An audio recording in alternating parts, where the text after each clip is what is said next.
How's it going, everybody? This is going to be my overanalyzation review of a random pay-per-view that I chose, and I chose One Night Stand 2007. You'll see how this works as it goes along. It's parody-like. Alright, got my notes, so let's just get started.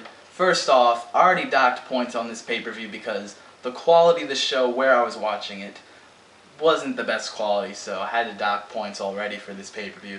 But JBL was on commentary, so boom, goes right back up, so kind of cancels each other out. So we start off with Randy Orton taking on Rob Van Dam, and pretty solid match, but let's just look a little bit closer to this match. First off, Randy Orton's doing the pose, you know, with his ring entrance and all that on the turnbuckle, and they zoom in a little bit too much, so I had to dock off points for that. We finally get the match underway, and Jerry Lawler is just cracking stupid jokes, and it's really affecting my experience of watching this match. I mean, he came up with this joke of Rob Van Bam. Like, what the fuck, Lawler? So Rob Van Dam was doing roundhouse kicks in this match, and let's just say only Chuck Norris can do roundhouse kicks. Come on, Rob Van Dam. Also, let's not forget, Rob Van Dam looked very stoned in this match. I mean, he was looking like this the whole time. I mean, everybody already thinks Rob Van Dam is stoned like 24/7. Like, this didn't help at all. Overall, I did like that Rob Van Dam pulled off some high-risk maneuvers, and that's always a major plus. But yeah, this is a pretty good match. But with the negatives, this match got bumped down from about a 6 or so to a 5.6452.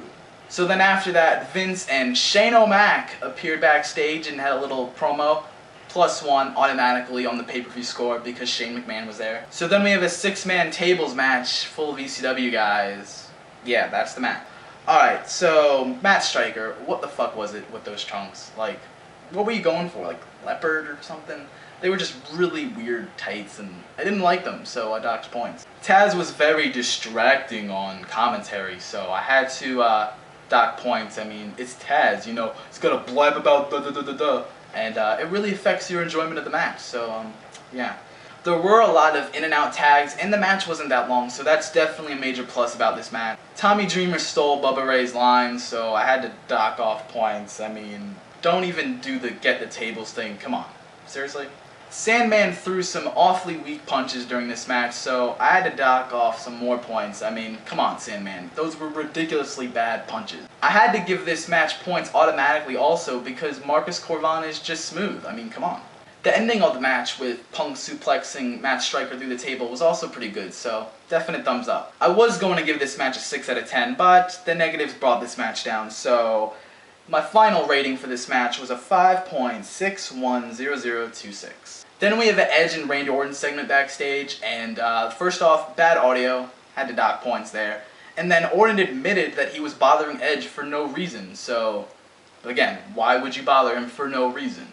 And also, Randy Orton stole Goldberg's "Your Next" line, so let's just say that segment was a major negative about the show. So then we get to the World's Greatest Tag Team versus the Hardys ladder match for the tag titles, and this was definitely the best match of the night. I'm just gonna flat out say the rating of this match was an 8 out of 10. It was fucking awesome. This match automatically got positive points because 1, it's a ladder match, and 2, Shelton Benjamin was in the match, so definitely thumbs up. The white borders on the Hardys tights were very distracting throughout the whole match, and I definitely had to dock points for that. JR's use of alliteration when he said "Lonesome Ladders" during the match, that was just awesome. Definite thumbs up about the match. Lawler and JR were talking trash throughout the whole match on commentary, and that was also a definite thumbs up about the match. Another positive about this match was Shelton Benjamin's sell of the back body drop onto the ladder on the outside of the ring. He sold it like a pro. But then Charlie Haas had to ruin it by crying after the match. There's no crying in wrestling. So then after the match we get a DX DVD commercial, and I automatically deducted points because it's the new DX. Not as good as the old. Simple. Then after that we get a Great Khali promo with Ranjin Singh, an automatic thumbs up. I mean, Great Khali cuts great promos. Then we get a Lumberjack match between Mark Henry and Kane, and it's as exciting as it sounds. You know this match sucks when I'm giving positives about Lumberjacks being in the match. Chris Benoit, Venus, Nitro, Thorne. Kane's pyro blinded me for 2 seconds, so I had to definitely dock off points for that too. I fell asleep watching the match, so I had to... When the bell rang, I gave positive points to that because the match was over, yes! So my overall rating for this match was like a 4 point, whatever. You'll see the rating right there. Then we get the Vince McMahon vs. Bobby Lashley street fight for the ECW Championship.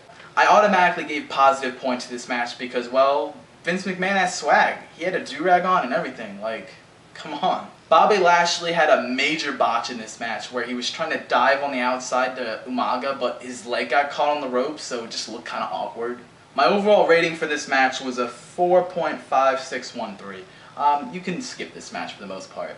We got 2 matches left. Oh wait, there's one missing. So I knocked off points because I didn't get to see the pudding match, and that was one of the reasons why I wanted to see this pay-per-view. So then we get the Edge Batista cage match, and this was a pretty solid cage match. I had to dock off points automatically because Batista got another rematch. Very early on in the match, the referee couldn't open the cage door quick enough, so I knocked off points for that as well. The cage was used quite frequently, so definite thumbs up about the match. At one point in the match, Batista tried to slingshot Edge into the cage, but they were too far away from the cage, so it just looked kind of awkward when he slingshotted Edge because Edge had to jump a little bit further, and yeah, definite negative. The finish of the match had been done before, you know, Batista's trying to escape through the door, Edge is trying to escape through the side of the cage, and, you know, plain and simple, it was an alright ending. That's my overall score for the match. Let's just get straight to the main event. Then we finally get to the main event, and that was John Cena versus the Great Khali. And while this probably was the best match that they ever had against each other, that's like saying, well, I'd rather die slowly than quickly. I mean, it's gonna be bad regardless. And I mean, it was an average match, but let's just say this wasn't fun to watch. This was a Great Khali match. You know what Great Khali does in wrestling matches. Not very much at all. I didn't even give a rating to this match, but it was decent enough. I'll probably come up with some rating and put it in the description box with everything else. Overall, One Night Stand 2007, it was a pretty solid, okay pay-per-view. My overall rating for the pay-per-view was a 6.681239 repeating. So all the ratings are going to be down there. Hopefully you enjoyed this review video, and I'll see you guys next time. Peace.